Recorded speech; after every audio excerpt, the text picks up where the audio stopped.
Okay guys, so nandito tayo sa Audi. Nagpapa-oil change tayo. Tapos cabin filter at tire rotation. Yun. Tapos yung natin GPS, pinapacheck na rin natin. So yun.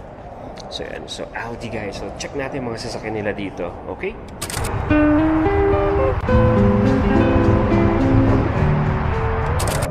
Okay, oh. A4. So yan. So ito yung 2024 na A4 guys. Yan. Cool, no?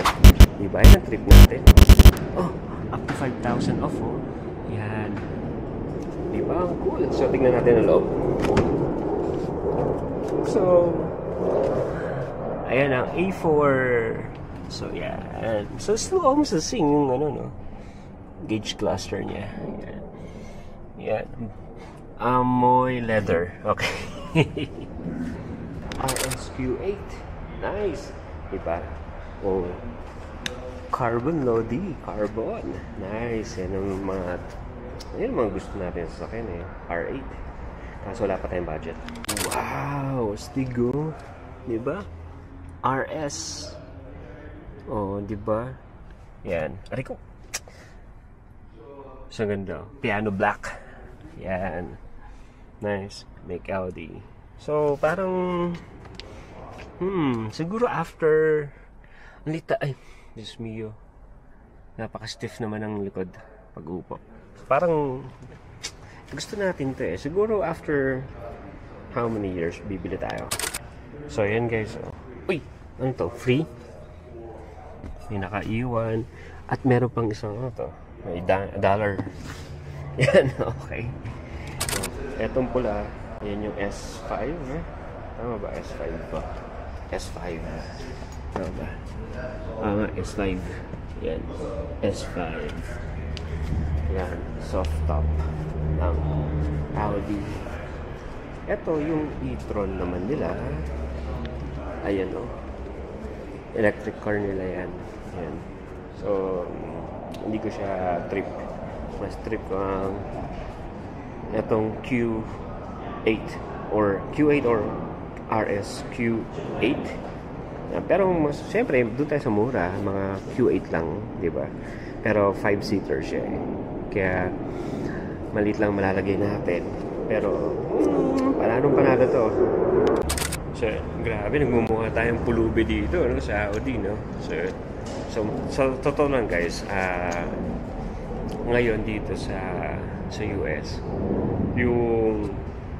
yung stock or supply ng mga sasakyan dito sobra kaya yung iba dito bagsak presyo. Kaya nga cash yung ginawa namin dito eh. Yung kinuha namin yung Q5 tsaka yung Q7. So pero pinag-isipan namin kung anong kukunin namin after 2 years ulit. Kaya yun. So grabe, bumukha kang pulubi dito sa sa Audi eh, oh. Pero laki ng discount up to 5,000 oh. Oh, di ba? Ito up to 5,500 yung discount niya. Saan pa ba makakita ng ganyan sa Pilipinas? Ewan ko lang. Dito talaga sobrang daming stock, overstock talaga sila or over yung supply nila ng sasakyan. Tingnan niyo sa labas.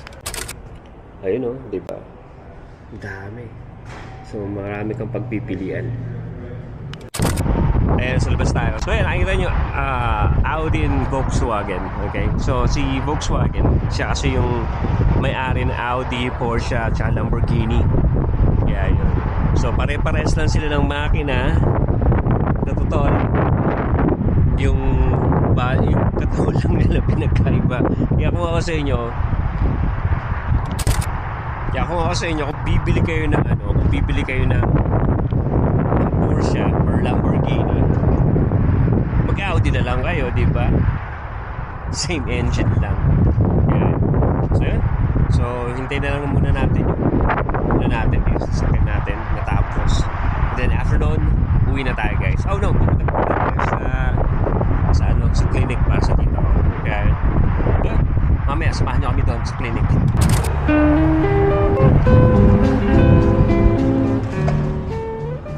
Libre yung food, char snack. pula, tapos pula yung sasakyan. Parang may sign na. So anyway, guys, dito nga pala sa Audi or sa Lamborghini, Porsche, or AMG, kapag tagal yung paghihintay nyo sa sasakyan nyo, meron silang tatawag na loan car na papagamit sa inyo for free hanggat hindi pa tapos yung sasakyan. So since na an hour and a half lang naman yung gagawin, so hindi na tayo kumuha ng loan car para makapunta kung saan. Free yata ito eh, walang presyo eh. Pati ito eh, free, walang presyo siya eh. Hingi kaya tayo. Okay, so tapos na tayo kay Audi. So ngayon, di nga pupuntahan na natin tita ako sa clinic niya. Ay, sa clinic niya. Sa clinic kasi papaschedule siya ng appointment para bukas. And then, hindi na natin pwede dalhin itong camera kasi alam nyo naman, yung HIPAA, so bawal. Kaya sige guys, later na lang. Okay guys, tapos na tayo mag-change oil, kaya akit na tayo at upload na natin to. So salamat nga pala sa pag-watch ng ating life update.